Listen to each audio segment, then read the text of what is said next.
여러분은 지금 어디에서 보고 계신가요? 그리고 지금은 몇 시인가요? 댓글로 함께 이야기 나눠주세요. 안녕하세요. 저는 산전수전 다 겪고 지그시 나이 든 50대 후반 남자입니다. 저는 평소 트로트 노래를 참 즐겨 듣는데요. 그 중에서도 보약 같은 친구라는 곡을 아주 좋아합니다. 가사가 참 가슴에 와닿거든요. 여러분들도 노래 가사처럼 인생의 고비마다 곁을 지켜주는 가족과도 같은 친구가 있으신가요? 제겐 정말 그런 친구가 딱 한 명 있었습니다. 세상 무엇과도 바꿀 수 없는 정말 보약 같은 친구가 말이죠. 하지만 안타깝게도 일찍 세상을 떠나버렸습니다. 그렇지만 녀석은 저에게 아주 소중한 선물을 남기고 떠나주었어요. 그 선물은 바로 친구의 딸이었지만 지금은 우리 가족이 된 눈에 넣어도 아프지 않을 저의 딸이랍니다. 오늘은 세상에서 가장 귀한 저희 딸과 함께 써내려간 우리 가족의 가슴 벅찬 사연을 여러분께 들려드리고자 합니다. 전 참 가난하게 자랐습니다. 아마 제 나이대 분들 중 공감하는 분도 더러 있으실 거예요. 요즘 시절 젊은이들은 상상도 못하겠지만 그 시절 가난은 뼈를 파고드는 추위와도 같았거든요. 좁은 방 안에서 서로의 온기를 나누지 않으면 얼어 죽을 것 같은 밤들이 많았습니다. 누구 하나 뒤척이기라도 하면 도미노처럼 옆 사람을 밀어내야 겨우 자리를 잡던 그 좁은 단칸방에서 유년 시절을 보냈죠. 어머님은 늘 보리를 삶아 섞어 밥을 하셨는데 그마저도 양이 모자라니까 물을 한 바가지 더 붓고 푹 끓여내셨어요. 냄비 속을 휘저으면 쌀알들이 숨바꼭질하듯 터지곤 했죠. 그게 밥인지 죽인지 모를 멀건 걸 그렇게 한 사발 들이키고 학교에 가면 점심시간이 그렇게 싫을 수가 없더라고요. 뱃속에선 꼬르륵 소리가 아주 천둥처럼 울리는데 책상 위에 도시락을 올려놓는 친구들의 모습은 저에겐 그저 딴 세상같이 느껴졌거든요. 남들 다 도시락 갈 때 슬그머니 운동장 수도가로 가서 목마른 척하며 수돗물로 배를 가득 채우고 나면 잠시나마 허기가 가셨습니다. 쇠 냄새가 섞인 차가운 물이 제 뱃속을 채울 때 그 특유의 묵직한 불쾌감이 들거든요. 하지만 그렇게라도 하지 않으면 다음 수업을 견딜 기운이 없더라고요. 그 와중에도 제게 각별했던 친구놈이 하나 있었는데 그 친구는 저보다 아주 잘 사는 친구였습니다. 늘 빳빳하게 다려진 옷을 입고 오고 가방엔 늘 반듯한 공책과 필기구를 들고 다니던 녀석이었어요. 하지만 부잣집 아들이라고 거들먹 피우는 법이 한 번도 없었답니다. 심성도 좋고 착해서 늘 친구들 잘 챙겨주고 도와주던 친구였죠. 그놈과 짝꿍을 하며 더 가까워지게 됐습니다. 녀석은 눈치가 참 빨랐어요. 제가 점심시간만 되면 소리 없이 사라졌다가 입가에 물기를 묻히고 돌아오는 걸 그 녀석은 이미 다 알고 있었던 겁니다. 어느 날은 제가 점심시간에 맞춰 물배를 채우러 또 밖을 나가려고 하자 절 붙잡고선 같이 자신의 도시락을 먹자더라고요. 처음엔 고마우면서도 참 부끄러웠어요. 남의 도시락에 숟가락을 얹는다는 게 어린 마음에도 참 쉬운 일이 아니었거든요.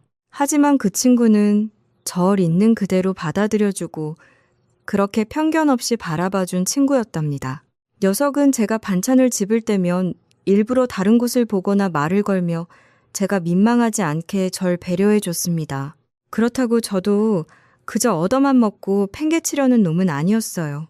녀석이 제 배를 채워주었으니 저도 제가 할 수 있는 선에서 어떻게든 그 은혜를 갚고 싶었거든요. 그러던 어느 날 평소 같으면 등줄길부터 상규나 하고 저 멀리서 활기차게 달려왔을 영석이가 그날따라 축 처진 어깨로 교실 의자에 앉아있는 게 아니겠어요? 풀이 푹 죽어 금방이라도 누가 툭 치면 울음을 터뜨릴 것 같은 표정이었죠. 걱정되는 마음에 무슨 일이냐고 물었더니 키우는 강아지가 이틀 전 집을 나갔다는 이야기를 전해주더군요. 그날 학교를 마치자마자 전 영석이와 함께 친구 집 주변이며 인근 공원 뒷산을 샅샅이 뒤지기 시작했습니다. 하지만 녀석의 집 근처엔 강아지 그림자도 안 보이더라고요. 저는 발걸음을 넓혀 뒷산을 넘어 사람 발길이 뜸한 외진 곳까지 혼자 찾아다니기 시작했습니다. 한참을 헤매다 보니 저 멀리 허름한 집이 하나 보이더라고요. 그 집 마당에서 친구가 말한 강아지와 똑같이 생긴 녀석이 그 집에서 키우는 누렁이랑 신나게 꼬리를 흔들며 엉켜놀고 있는 게 아니겠어요? 혹시나 해서 저는 숨이 턱끝까지 차오르는 것도 잊은 채 그 집으로 달려갔습니다. 그리고 주인분께 조심스럽게 여쭤보니 모르는 강아지가 며칠 전부터 나타나선 본인 집 강아지랑 저렇게 신나게 놀고 있더라는 거예요. 전 영석이의 사연을 간곡히 전해드리고 그 녀석을 품에 꼭 안고 영석이에게 달려갔습니다. 야, 영석아, 이놈이 네가 말한 그 해피 맞지? 그지? 해피 맞아? 어디서 찾았어? 난 아무리 뒤져도 안 보였는데 뒷산 너머 저 밑에 그 슬레이트 지붕집 알지? 담벼락 낮은 집 있잖아. 거기가 보니까 해피가 그 집 누렁이랑 정신없이 놀고 있는 거야. 주인 할머니한테 물어보니까 며칠 전에 나타나선 집에도 안 가고 계속 여기 있더래. 그래서 내가 너희 강아지라고 지금 친구가 울고불고 난리 났다고 막 사정사정해서 데리고 왔어. 해피야, 어디서 죽은 줄 알고 내가 얼마나 걱정했는데. 상균아, 진짜 고마워. 진짜 정말로 고마워. 에이, 고맙긴 뭐가, 맨날 난 받기만 해서 얼마나 미안했는데 오늘 드디어 나도 뭐 하나 해줬네. 진짜 너무 고마워. 엄마한테 자랑해야지. 오늘 우리 집에 가서 같이 밥 먹자. 너 덕분에 우리 해피도 찾았잖아. 영석이는 그 강아지를 품에 안고 마치 세상을 다 얻은 것 같은 표정을 짓더라고요. 그렇게 강아지 소동 이후 저희 사이는 그야말로 눈빛만 봐도 통하는 때려야 뗄 수 없는 사이가 되었답니다. 단순히 밥을 나눠 먹던 사이에서 서로의 소중한 걸 함께 지켜낸 진짜 형제 같은 사이가 된 거죠. 그렇게 뜨거웠던 소년 시절을 지나 저희의 끈끈한 우정은 어른이 되어서도 변함없이 이어졌습니다. 세월은 흘러 어느덧 우리가 훌쩍 커버린 어른이 되었을 때 영석이가 먼저 인생의 큰 결실을 보게 됐습니다. 바로 평생을 함께할 짝을 만나 장가게 된 거죠. 전 아버지의 커다란 양복을 빌려 입고 소매가 손등을 덮을 정도로 벙벙한 모습으로 예식장 대기실에 들어섰습니다. 거울 속 제 모습은 조금 우스웠지만 눈앞의 신랑 영석이는 저보다 더 가관이더군요. 온통 긴장해서 얼굴이 하얗게 질려 있더라고요. 야, 너 왜 이렇게 떨어? 긴장 너무 한 거 아니야? 다리가 재봉틀이야. 재봉틀. 야, 나 지금 심장 입 밖으로 튀어나올 것 같아. 아까 리허설을 하는데 걷다가 확 미끄러질 뻔했다니까. 오버하긴 녀석. 넌 그냥 아주 멋들어지게 걷기만 해. 알았지. 예쁜 신부님 얼굴 보고 듬직한 신랑의 모습을 보여주라고. 잘해야지. 아, 그나저나 너 사회보다 실수하면 안 된다. 신랑 입장. 이럴 때 목소리 삑살이 나면 완전 그때 웃음바다 되는 거야. 걱정하지 마. 임마, 내가 누구냐? 집 나간 강아지도 찾아낸 천하의 김상균 아니냐? 깔끔하고 완벽하게 잘할 거니까 걱정 붙들어 매. 야, 근데 너 오늘 진짜 멋지다. 장가 잘 가라. 임마. 그리고 몇 년 뒤 벙벙한 아버지 양복을 입고 친구의 앞길을 축복하던 그 청년이 어느덧 자기 짝을 만나 식장에 서게 됐습니다. 우린 그렇게 서로 인생에서 가장 빛나고 긴장되는 순간마다 가장 가까운 곳에서 지켜주었죠. 제가 사회 볼 땐 친구의 떨리는 어깨를 다독였고 친구가 사회 볼 땐 제 흔들리는 눈빛을 영석이가 붙잡아 주었거든요. 그렇게 세월이 흘러 저희는 어느덧 아이의 아빠가 되고 가장이란 자리를 잡아갔습니다. 그런데 어느 날인가 영석이에게서 오는 전화 목소리가 예전 같지가 않은 거예요.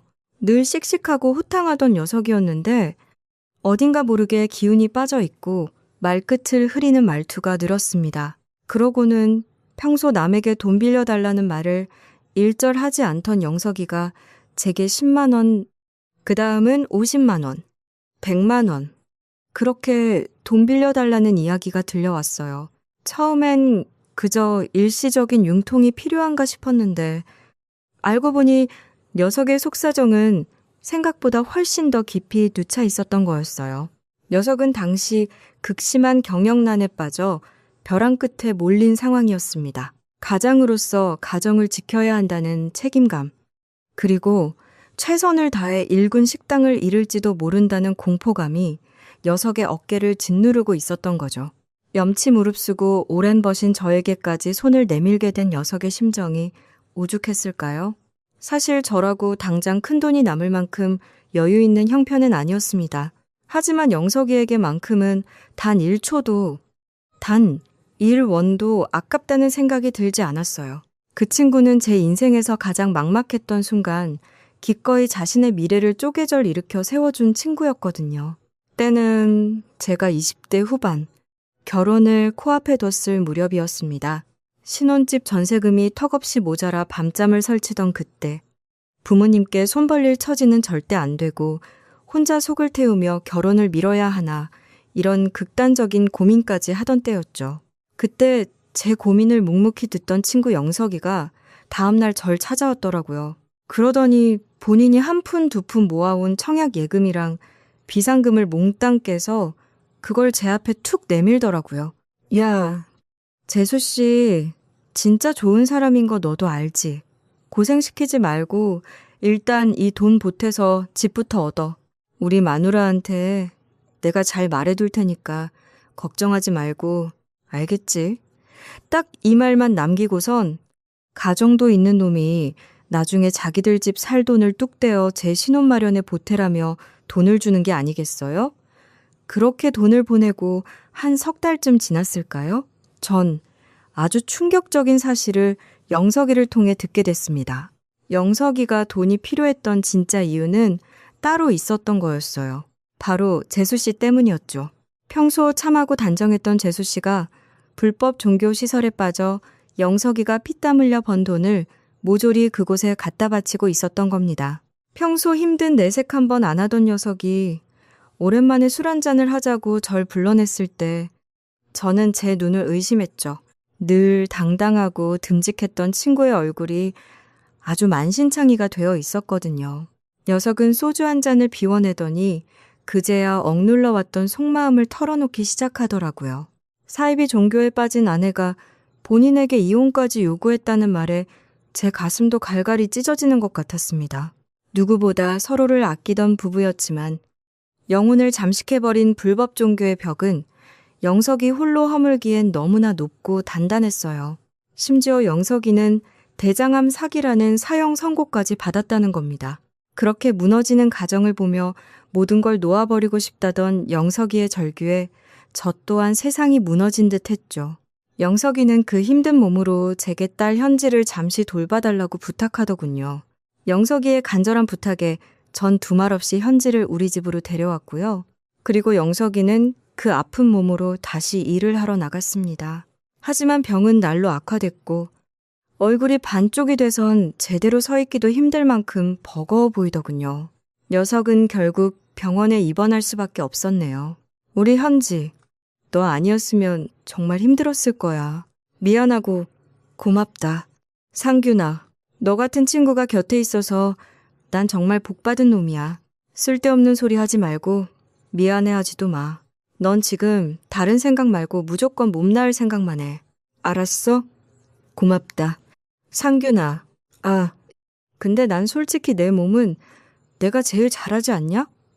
이제 난 가망이 없어 보여. 아무래도 몸이 오래 못 버틸 것 같아.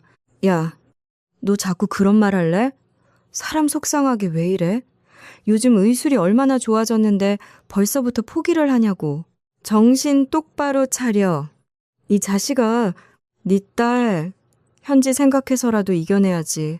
상균아, 내가 정말 염치 없고 못난 놈인 거 아는데 내 유언이라고 생각하고 내 이야기 좀 들어주라. 내 딸 현지, 너한테 좀 부탁해도 될까? 우리 현지 너 아니면 정말 맡길 곳이 없어. 제 엄마는 지 자식도 버리고 마음이 딴 데가 있고 너밖에 믿을 사람이 없는데 어떡하냐. 재수 씨한테 정말 미안하고 죄송하지만 이렇게 염치불구하고 부탁한다. 네가 나 대신 우리 현지 좀 키워주라. 네, 마지막 소원이다. 상균아. 이 말을 끝으로 영석이는 세상을 떠났습니다. 자그마치 1년 5개월이라는 그 길고 어둡고 고통스러운 투병을 끝으로 신은 끝내 녀석의 손을 놓아버리고 만 거죠. 장례를 치르는 내내 아무것도 모르는 네 살배기 현지는 천진난만하게 웃고 있었어요. 현지는 제 아내를 마치 친엄마보다 더 따르며 그 품을 파고들고 있더라고요. 아이의 웃음소리가 들릴 때마다 제 심장은 갈갈이 찢어지는 것 같았습니다. 영석이가 남긴 마지막 부탁. 저는 그 부탁을 외면할 수가 없어 결국 아내 앞에 무릎을 꿇었죠. 여보, 내가 당신한테 정말 죽을 죄를 짓는 걸 수도 있어. 이 결정이 절대 쉽게 내릴 수 있는 일이 아니라는 것도 잘 알고, 여보, 현지 우리가 키우면 안 될까? 나 앞으로 남은 인생 당신한테 정말 잘할게. 영석이는 정말 나한테 너무 소중한 친구야. 그런 친구가 짐 때문에 눈도 제대로 감지 못하고 떠났을 텐데 너무 불쌍하잖아. 재수 씨는 이미 마음 떠난 지 오래고 현지 맡길 곳이 정말 아무 데도 없대. 여보, 정말 염치 없지만 내가 이렇게 부탁할게. 나 정말 앞으로 당신한테 평생 빚 갚는 마음으로 살게. 그러니까 바보 같긴. 당신 나한테 이런 이야기 안 했으면 나 정말 당신한테 화낼 뻔했어. 뭐? 그게 무슨 말이야? 당신한테 영석 씨가 얼마나 귀한 사람인지 오래전부터 알고 있어. 우리 결혼할 당시 집 마련할 돈까지 내어준 사람이잖아. 그런 분이 부탁하고 갔는데 우리가 어떻게 모른 척을 해. 사실 난 현지 우리 집에 맡겨진 순간부터 내 딸이다 생각하고 지켜줘야겠다고 생각한 지 오래야. 이 아이를 누구한테 맡기겠어. 차라리 우리가 데리고 있는 게 훨씬 마음 편하지. 그러니까 울지 마. 우리 현지. 앞으로 우리가 소중하게 예쁘게 잘 키워보자.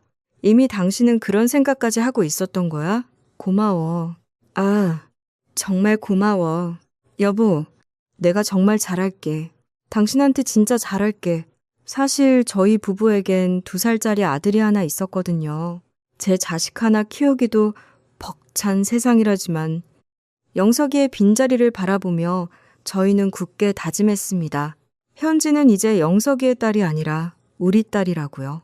시간은 그렇게 유수같이 흘러 다행히 아이들은 각자의 색깔대로 예쁘게 자라주었습니다. 현지는 영석이를 닮았는지 책임감 강하고 씩씩한 여장부이자 든든한 장녀로 우리 곁을 지켰고 아들 녀석 또한 구김살 없이 씩씩하게 성장했죠. 하지만 평화롭던 저희 집에 사춘기라는 불청객이 찾아왔습니다. 생글생글 웃던 아들 녀석이 사소한 일이라도 나를 세우기 시작하더군요. 문을 쾅 닫고 들어가는 건 일수고 엄마가 정성껏 차려준 밥상 앞에서도 투덜거리며 버릇없이 대들기 시작하는 겁니다. 종윤아, 오늘은 게임 좀 줄이고 일찍 들어와서 같이 저녁 먹자. 어? 엄마가 너 좋아하는 갈비찜 해뒀어. 좀 먹어봐. 아, 진짜 내일은 내가 알아서 한다니까. 왜 이렇게 다들 나한테 관심이 많은 건데. 그리고 누가 갈비찜 달랬어? 나 좀 제발 내버려 두라고. 야, 김종윤. 너 엄마한테 말이 그게 뭐야? 너 언제까지 엄마 아빠 말을 안 듣고 속상하게 할 건데? 제발 철 좀 들어. 아이. 왜? 아유, 진짜. 누가 보면 진짜 친동생인 줄 알겠네. 아이 됐어.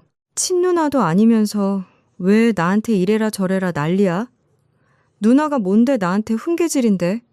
피 한 방울 안 섞인 남이 우리 집에 들어와 누나 행세하고 있어. 적당히 좀 해. 진짜 짜증나니까.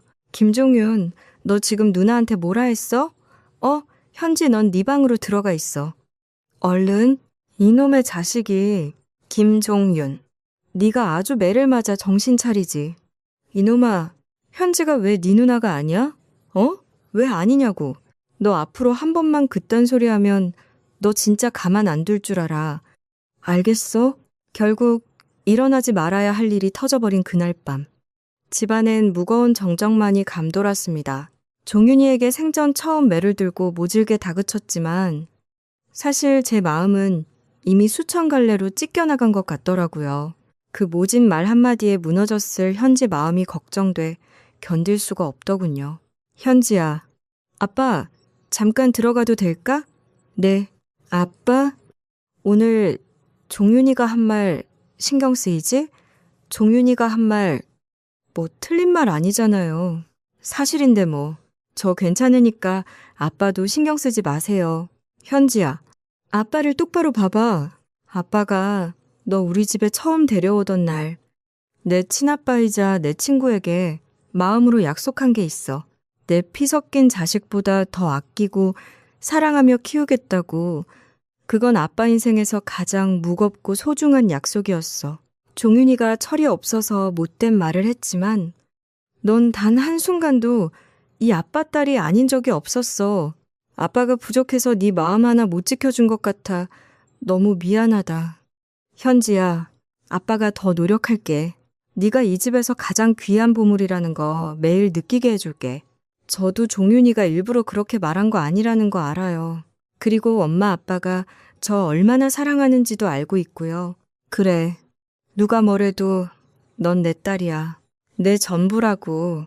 현지야, 그렇게 한참의 시간이 흘렀을까요? 자기 방에서 꼼짝도 안 하던 종윤이가 슬그머니 문을 열고 나오더라고요. 녀석의 눈은 퉁퉁 부어 한참을 현지 방문 앞에 서서 망설이는 게 보였습니다. 녀석도 본인이 내뱉은 말이 얼마나 잔인했는지 뒤늦게 깨달은 모양이더군요. 조심스럽게 현지 방문을 두드리더니 현지 방으로 들어가는 모습이 보였습니다. 그제야 안도의 한숨이 나왔습니다. 누가 시킨 것도 아니었지만 그저 본인도 잘못한 걸 알고 그렇게 먼저 손 내민 종윤이의 용기가 고마웠고 또 그 못난 동생을 기꺼이 받아준 현지의 넓은 마음이 대견했거든요. 이렇게 저희는 가족으로서 서로를 용서하고 사랑하고 또 이해하는 방법을 배워가는 듯 했습니다.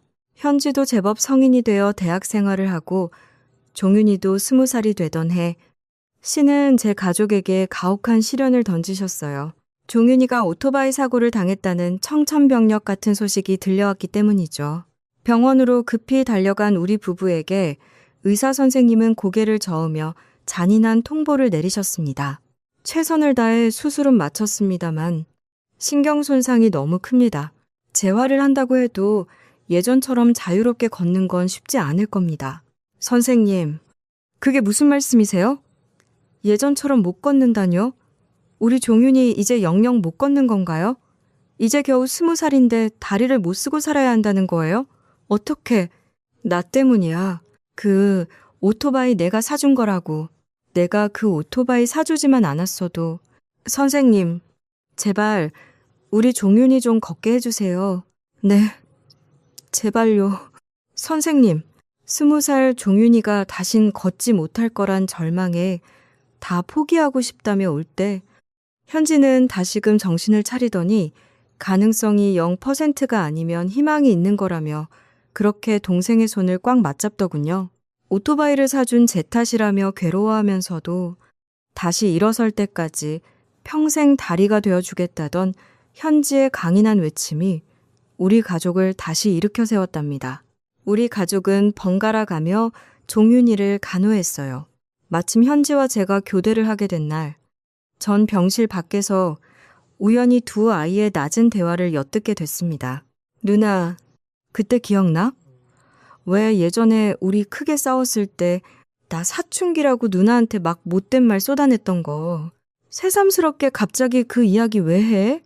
아유, 난 이제 기억도 안 나. 난 그날이 그렇게 안 잊히더라. 피 한 방울 안 섞인 남이라고. 이번에 사고 나고 병원에 누워있으면서 계속 그 생각만 났어. 누나가 선물해준 오토바이 타다. 이렇게 된 게 꼭 그때 누나한테 상처 준 벌을 받는 것 같아서 그날 밤 나도 너무 미안해서 눈이 안 보일 정도로 퉁퉁 부어가면서 울었던 것 같아. 나 진짜 못된 동생이다. 그지 누나? 종윤아, 누나 봐. 그때 나도 사실 진짜 많이 울었어. 내 세상이 통째로 무너지는 것 같았거든. 아, 난 정말 혼자구나 싶어서 밤새 잠도 못 잤고. 근데 말이야. 그래도 난 너를 미워할 수가 없었어. 아니, 끝까지 사랑하고 싶었어. 아빠랑 엄마가 날 자기 목숨보다 더 소중하게 지켜주신 것처럼 나도 내 유일한 동생인 너를 지키는 게 당연하다고 생각했으니까. 내 피가 어디서 왔는지는 중요하지 않아. 내 마음이 너를 내 동생이라고 부르는 그 순간부터 넌 그냥 내 전부야. 그러니까 앞으로 재활 제발 열심히 해주세요. 동생님, 아까 재활센터에서 배운 거 생각하면서 조금씩 힘줘보자. 자, 왼발 먼저. 그렇지, 넌 할 수 있어. 자, 조금만 더. 자, 으쌰, 으쌰. 아, 누나. 아, 나 진짜 더는 못하겠어. 오늘은 제발 여기까지만 하자. 누나, 내일 내가 더 열심히 할게. 현지는 단순히 착한 아이가 아니었습니다. 자신에게 상처 준 사람마저 사랑으로 품어 안는 제 친구. 아버지 영석이를 쏙 빼닮은 거대한 바다 같은 아이였어요. 우리가 현지를 가슴으로 품은 뒤로 그 아이는 단 한 번도 투정 부리거나 엇나간 적이 없었습니다. 오히려 너무 일찍 철이 든 것 같아 부모로서 늘 미안한 마음뿐이었죠. 현지가 20살이 되던 해, 현지의 첫 대학 등록금을 내주었던 적이 있습니다. 사실 부모로서 자식 공부시키는 건 당연한 일인데도 현지는 제 손을 꼭 잡고 눈시울을 붉히며 그렇게 감사하다는 말만 반복하더라고요. 현지가 21살이 되던 해, 그러니까 종윤이가 사고가 나기 딱 1년 전이었네요. 우리 가족에게 거센 풍랑이 몰아쳤던 적이 있었거든요. 당시 전 여행사를 운영하며 제법 자리를 잡아가고 있을 때였죠. 그런데 평생을 믿고 함께 사업을 일궈온 동업자 친구가 제 등에 그만 칼을 꽂고 말았습니다. 그 친구는 회사 자금은 물론이고 고객들이 미리 입금해둔 예약금까지 몽땅 챙겨 야반도주를 해버린 겁니다. 아침에 출근하니 사무실은 텅 비어있고 남은 건 빗발치는 고객들의 항의 전화뿐이었죠. 너무 망연자실에 주저앉을 새도 없더군요. 예약해둔 손님들 돈까지 모두 들고 달아난 터라 그 모든 수습은 오롯이 제 몫이 되었습니다. 믿었던 동업자의 배신으로 남겨진 건 텅 빈 금고와 수천만 원의 빚, 그리고 분노에 가득 찬 고객들의 절규에 그야말로 여행사 사무실은 아수라장이 된 지옥이나 다름없었거든요. 아니, 공항 가는 날이 언젠데 이제 와서 취소라뇨?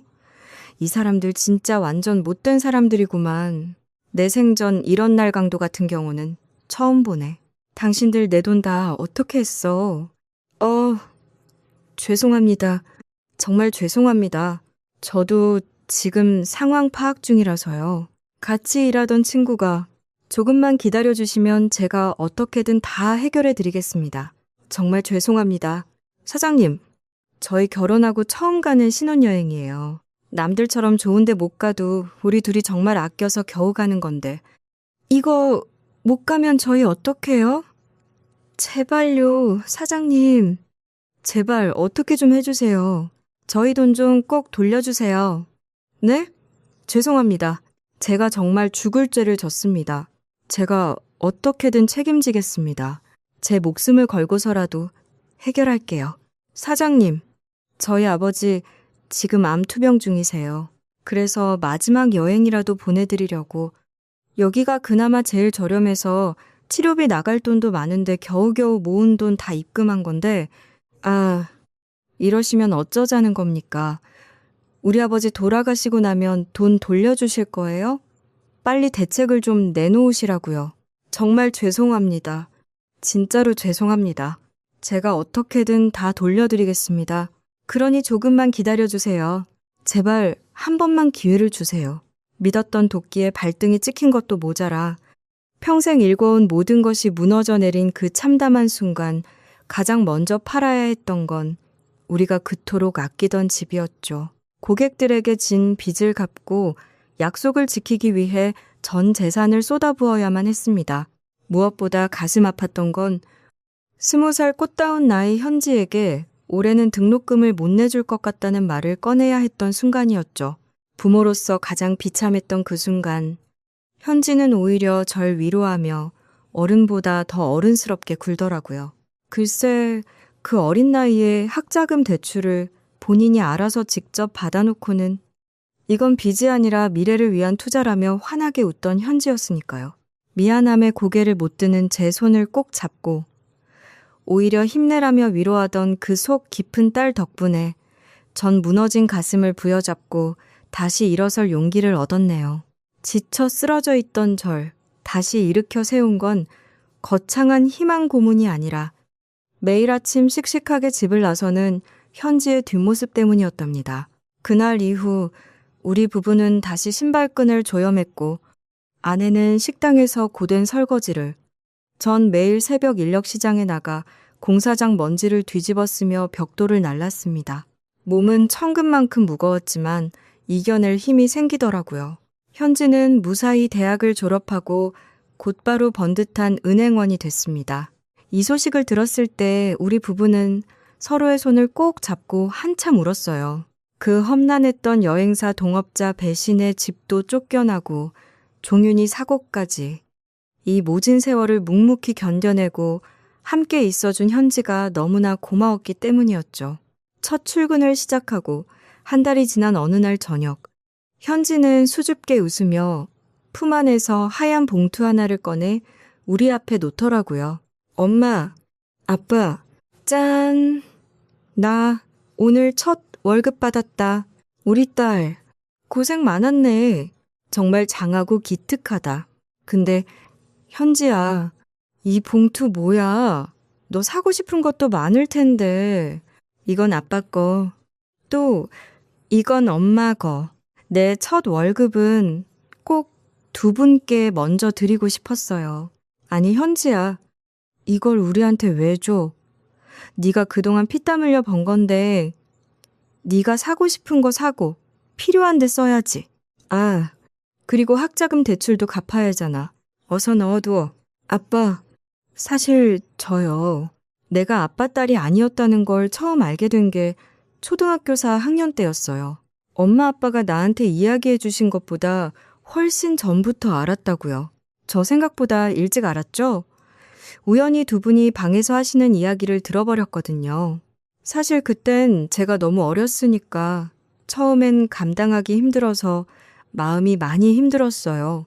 난 남의 자식인가 하는 생각에 원망도 많이 들었고요. 근데 아빠, 엄마, 20년 가까이 절 종윤이랑 똑같이 귀하게 키워주시는 두 분 보면서 알았어요. 부모라는 건 피보다 더 진하다는 걸요. 지금까지 저 이렇게 잘 키워주셔서 정말 감사드려요.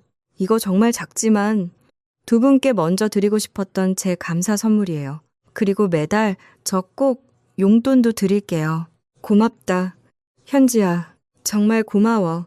아빠 딸로 잘 자라줘서 내가 더 고맙다. 네가 다 알고 있었는데도 이렇게 예쁘게 커졌다니.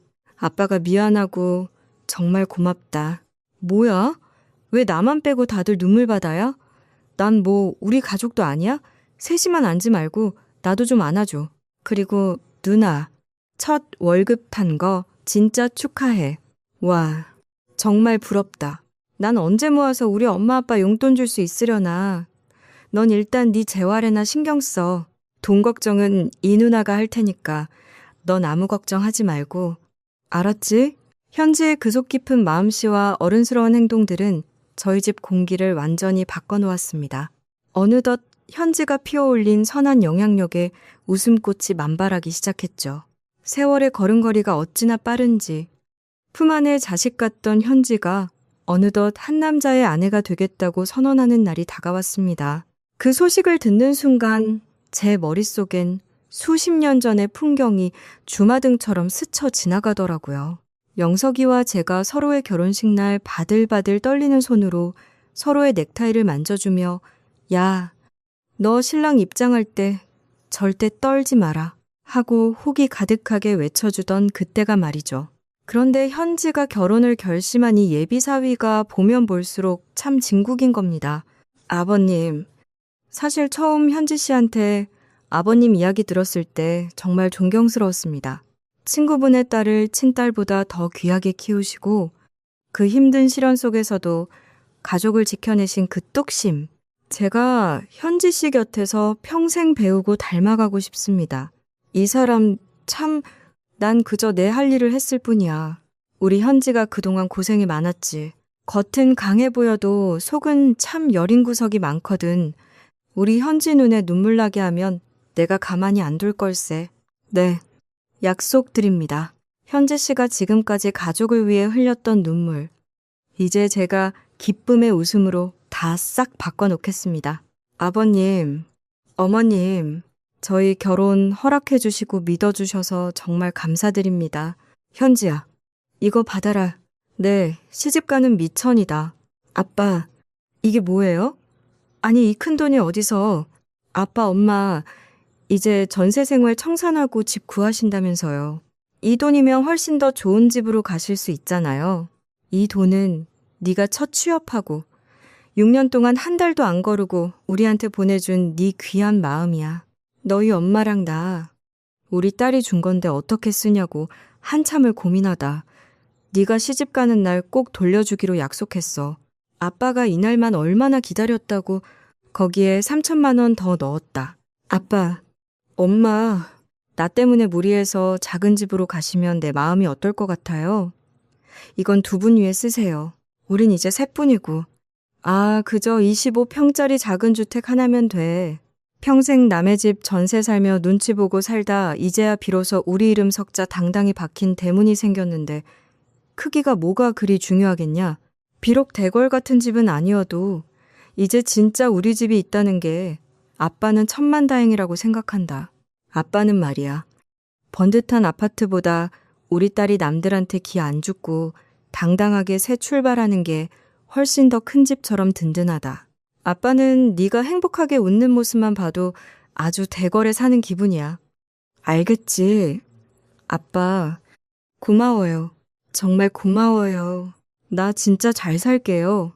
현지가 결혼을 준비하게 될 즈음 우리도 드디어 길고 긴 터널의 끝에서 우리의 이름이 당당히 적힌 자가를 갖게 되는 순간이 찾아왔더라고요. 수천만 원의 빚더미에 쫓겨나듯 이사하던 그날의 서러움은 이제 끝이었죠. 이렇게 저희는 해피엔딩의 마침표를 찍는 순간이라 생각하며 죽어도 여한이 없을 정도로 행복에 겨웠습니다. 하지만 현지의 결혼식을 코앞에 두고 우리 가족에겐 검은 그림자가 찾아왔습니다. 전세살이를 전전하다 겨우 마련한 우리 이름의 집이 부동산 업자와 임대업자가 짜고 수십 명의 피눈물을 짜낸 뒤 흔적도 없이 사라져버리고 만 거였죠. 여기저기서 그야말로 곡소리가 들려왔습니다. 겨우 전세에서 벗어나 떳떳한 아빠가 됐다고 믿었는데 그게 다 가짜가 된 거죠.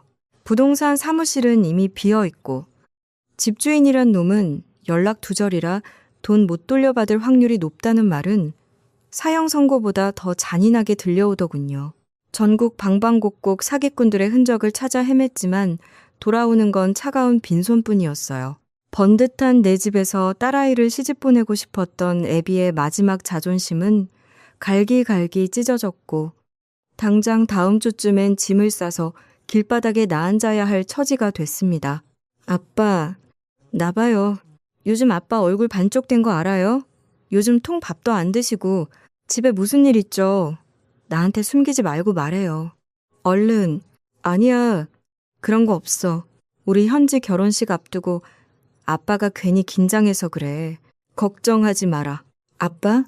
귀신은 속여도 딸은 못 속여요. 대체 무슨 일인데 나한테까지 숨겨요? 우리가 남이에요? 현지야. 우리 집 그거 매물 사기였단다. 부동산 업자랑 임대업자랑 짜고 우리 같은 사람들 피눈물 나게 한 거래. 당장 이번 달 안에 집을 빼줘야 하는데 갈 곳이 없다.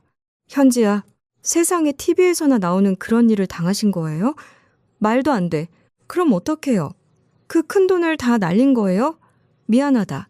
현지야, 네 시집 미천이라도 챙겨줬어야 하는데 아빠가 또 네 앞길 막는 것 같아 죽고 싶다. 우리가 알아서 월세방이라도 알아볼 테니까 넌 신경 쓰지 말고 그냥 예정대로 결혼해. 알았지? 아빠가 이런데 내가 무슨 수로 시집을 가요? 부모님이 길바닥에 나앉게 생겼는데 나 혼자 드레스 입고 웃으면서 신부 입장을 하라고요? 저 이러면 걱정돼서 시집 못 가요. 눈물 그치시고 잠시만 기다려보세요. 제가 해결할 수 있는 방법이 있는지 찾아볼게요. 나 믿고 기다려. 아빠. 현지는 그 후로 집을 나가더니 저녁 늦게가 돼서야 들어오더니 아무 말 없이 제 방으로 들어갔고 그 이후로도 어떠한 말을 하지 않더라고요. 결혼식을 5일 앞둔 아침. 뜬 눈으로 밤을 지새운 제 휴대폰으로 현지의 문자 한 통이 와 있었습니다. 아빠, 엄마, 제가 주소 찍어드릴 테니까 이쪽으로 오세요. 꼭 와보세요. 불안과 의구심을 가득 안고 도착한 곳은 시내의 한 번 듯한 아파트 단지였습니다. 어리둥절해 있는 우리 부부 앞에 현지가 환하게 웃으며 나타났어요. 그곳은 다름 아닌 현지의 신혼집이었죠. 문을 열고 들어서자마자 눈에 들어온 건 이미 배치가 끝난 정갈한 가구들이었답니다. 그리고 거실 한가운데서 예비 사위가 세상에서 가장 듬직한 미소를 지으며 우리를 맞이하고 있었고요. 장인어른, 장모님, 저희 집에 오신 걸 진심으로 축하드립니다. 많이 늦었죠. 현지랑 제가 며칠 동안 가구 나르고 짐 정리하느라 미리 말씀을 못 드렸네요. 아니 현지야, 이게 다 뭐냐. 여기가 네 신혼집인데. 아, 왜 우리 보고 오라고 한 거야? 벌써 우릴 초대했어? 결혼하고 초대해도 될 건데 말이다. 일단 들어와 보세요. 아빠. 지난 며칠 동안 신랑이랑 머리 맞대고 해결책을 좀 찾아봤는데 그 사기당한 돈은 당장 찾긴 힘들 것 같아요. 근데 그렇다고 우리 아빠 엄마 길바닥에 나앉게 할 순 없으니까 우리 신혼집을 조금 일찍 합치기로 했어요. 그게 무슨 말이냐? 저기 끝방 보이죠? 거기가 바로 아빠 엄마 방이에요. 가구도 두 분 취향 맞춰 다 준비해뒀고요. 그리고 종윤이 방도 옆에 따로 있어요. 우리 이제 여기서 다 같이 살 거예요. 짜잔! 서프라이즈. 장인어른. 현지가 그러더라고요. 아빠가 없었으면 지금의 나도 없다고요. 아버님, 평생 짊어지셨던 그 무거운 짐, 이젠 저희가 같이 들겠습니다. 저희 여기서 다 같이 살아요. 아버님, 사실 현지가 저한테 파혼하자고 했었어요. 어머님, 아버님 사정을 이야기하더니 결혼을 미루면 어떻겠냐고 하길래 생각 좀 해보자고 하고 저도 곰곰이 고민을 해보다가 두 분 모시고 살자고 제가 이야기했어요. 정서방, 그게 무슨 말이야? 이제 막 시작하는 신혼인데 우리가 짐이 될 순 없네. 아니야, 이건 아니야. 현지가 그날 저녁 나간 게 정서방한테 파혼 이야기하러 갔던 거였어. 아유, 이게 무슨, 우린 이런 호사 누릴 자격도 없는데 우리가 어떻게 이 집에서 같이 산다는 거야? 아닙니다. 장인어른이랑 장모님이 여기 못 들어오시면 저 결혼 못해요. 차라리 이렇게 모시고 사는 게 제 마음도 편하고 훨씬 낫습니다. 안방은 두 분이 사용하시면 되시고요. 어서 집 구경해 보세요. 우리가 정말 이렇게 받아도 될까? 우리가 정말 그럴 자격이 있는 걸까? 네, 그럼요. 장인어른은 자격이 충분히 있으십니다. 방 3개라 주무실 곳도 충분하고요. 옛날에도 한 방에 옹기종기 모여서 자곤 하셨다면서요. 가족끼리 부대끼며 잘 살면 이것만큼 행복한 게 어디 있겠어요. 거실 한가운데서 우린 누가 먼저랄 것도 없이 서로 꽉 껴안았답니다. 사기꾼에게 집을 잃고 세상에서 버려진 줄 알았던 그 밤. 우린 오히려 더 크고 단단한 진짜 집을 얻었네요. 비록 넓고 화려한 대저택은 아니지만 이보다 더 큰 행복이 어디 있겠습니까? 드디어 저희 딸 현지의 결혼식 아침이 밝았습니다. 턱시도를 입고 거울 앞에 선 제 모습은 낯설기만 하더라고요. 20여 년 전 친구 영석이가 떠나며 제 품에 맡겼던 그 작고 여렸던 아이가 이제 한 남자의 아내가 되어 새 출발을 한다니. 기쁨보단 가슴 한구석이 아리고 시린 말로 다 못할 씁쓸함이 밀려오더라고요. 자, 하객 여러분, 이제 아주 특별한 순서가 준비되어 있습니다. 보통은 지인들이 축가를 부르지만 오늘은 신부 현지 양이 직접 마이크를 잡겠다고 고집을 피웠다고 하는데요. 그런데 현지 양이 저에게 슬쩍 귀띔하길 이 노래는 신랑을 위한 게 아닌 바로 지금껏 우리 두 사람을 위해 기꺼이 걸음이 되어주신 부모님들께 바치는 러브레터라고 합니다. 자, 영상과 함께 만나보시죠. 전주가 흐르고 현지가 떨리는 손으로 마이크를 꽉 쥐었더군요. 선곡은 바로 SG 워너비 김진호의 가족사진. 첫 소절이 나오기도 전 제 아내는 이미 손수건을 꺼내 들었더라고요. 저는 스크린 속 사진들을 보며 지난 세월이 어른거렸습니다. 제 친구 영석이가 떠나던 날, 현지의 대학 등록금을 못 내줘서 밤잠을 설치던 날, 그리고 부동산 사기를 당해 무너졌던 절 일으켜 세웠던 현지의 강인한 눈빛. 현지가 준비한 음악과 영상을 통해 우린 그렇게 지난 고생을 위로받고 있었습니다. 결혼식장에 정적이 흐르고 노래의 마지막 여운이 가시기도 전 현지가 마이크를 고쳐주더라고요. 노래 가사처럼 저를 꽃 피우기 위해 기꺼이 걸음이 되어주신 부모님. 오늘 이 자리를 빌려 꼭 드리고 싶은 말씀이 있습니다. 아빠, 엄마, 세상 그 누구보다 귀하게 절 키워주셔서 정말 감사합니다. 저를 세상에서 가장 행복한 딸로 만들어주셔서 진심으로 감사드려요. 전 두 분 딸이라서 정말 행복했습니다. 사랑합니다. 현지의 고백이 끝나자 식장은 하객들의 박수 소리와 울음 섞인 환호로 가득했습니다. 그렇게 결혼식이 끝나고 아이들이 신혼여행을 다녀온 후 우리 집은 매일이 시끌벅적했습니다. 아버님, 식사하시죠? 오늘은 특별히 제가 실력 좀 발휘해서 식사 차렸어요. 아니, 자네가 직접? 아휴, 피곤할 텐데 언제 또 이런 걸 다 우리 현지만 고생시킬 수 없잖아. 자, 장모님, 사위표 된장찌개 맛 좀 보세요. 어떠세요? 어머, 어쩜 이렇게 맛이 깊어? 나보다 낫네. 나보다 나아. 장모님, 그럼 이제 요리 걱정 마세요. 요즘은 검색만 하면 레시피가 다 나오거든요. 비결은 바로 정성이죠. 자, 다 드셨으면 설거지는 제 담당입니다. 아, 손대지 마세요. 그렇게 잔망스러운 사위랑 우리 현지가 차려주는 따뜻한 밥을 먹고 나니 이제야 진짜 살맛이 나는 것 같았습니다. 그리고 제게 사기쳤던 사람들은 결국 잡혔다는 연락을 받았습니다. 역시나 마음먹고 사기친 놈들이기에 제가 받을 수 있는 돈은 한 푼도 없었어요. 그놈들은 분명 몇 년 살다 나오면 그만이라고 생각할 놈들이겠죠. 하지만 남의 눈에 피눈물 흘리게 하는 사람들은 본인들도 언젠간 꼭 피눈물을 흘리게 될 날이 올 거라 믿습니다. 정말 이런 놈들은 뿌리까지 꼭 뽑아 우리 대한민국이 건전하고 살기 좋은 나라가 됐으면 하는 바람이네요. 그나마 다행인 건 저희 사돈댁 식구들도 어찌나 좋으신 분인지 모릅니다. 저희 형편을 다 이해해 주시고 이젠 격식도 따지지 않는 친형제처럼 지내고 있답니다. 종종 다 같이 집에 모여 비 오는 날이면 파전에 막걸리도 한잔하는 사이가 되어버렸어요. 여러분은 가족이란 단어에서 무엇을 떠올리시나요? 피를 나눈 운명일 수도, 혹은 지독한 굴레일 수도 있을 겁니다.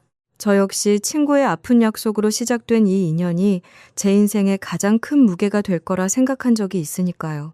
하지만 30여 년이 지난 오늘, 제 곁에 남은 건 무거운 짐이 아니라 세상 그 무엇과도 바꿀 수 없는 커다란 사랑이 되어 있었습니다.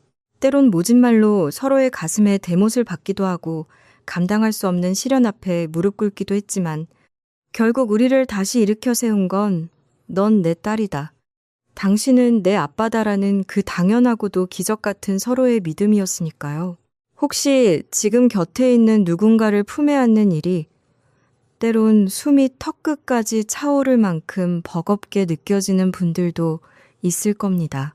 하지만 피 한 방울 섞이지 않았어도 서로의 곁을 지키려는 그 진심이 맞닿는 순간, 그곳은 세상에서 가장 단단하고 따뜻한 고향이 된다는 걸 꼭 기억하셨으면 좋겠습니다.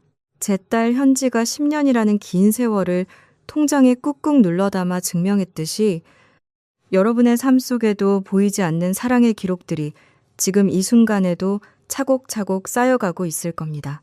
당신은 누군가에게 이미 세상에서 가장 귀한 선물이고 당신이 베푼 그 작은 온기가 누군가의 인생을 바꾸는 기적이 된다는 것 또한 잊지 말아주시길 바랍니다. 제 딸 현지처럼 여러분의 삶도 언제나 찬란한 축복으로 가득하길 진심으로 기도하겠습니다. 그리고 마지막으로 내 딸 현지에게 이제 한 사람의 아내로 새로운 길을 떠나는 현지야. 항상 너 자신을 잃지 않고 사랑받는 존재로 당당하게 살아갔으면 좋겠다.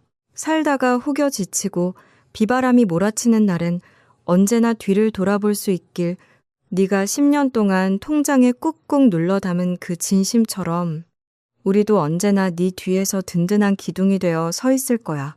넌 그저 행복하게 웃으며 살아가기만 하면 된다. 피 한 방울 섞이지 않았지만 세상 그 누구보다 진하게 이어진 내 딸 현지야. 너를 내 딸이라 부를 수 있어서, 네 아빠로 살 수 있어서 참으로 행복했다. 내 남은 생도 너의 가장 큰 응원군으로, 네가 세상에서 가장 사랑하는 아빠로 그렇게 너와 함께 걷고 싶다. 사랑하고 고맙다. 이 말을 꼭 현지에게 전하고 싶습니다. 그럼 전 이만 여기서 제 사연을 접도록 하겠습니다. 끝까지 들어주셔서 진심으로 감사드립니다. 오늘도 끝까지 함께 해주셔서 감사합니다. 듣고 싶은 이야기나 보고 싶은 주제가 있다면 댓글로 남겨주세요. 여러분의 이야기도 기다리고 있겠습니다. 영상이 재미있으셨다면 좋아요와 구독도 부탁드립니다. 다음 사연으로 다시 찾아오겠습니다.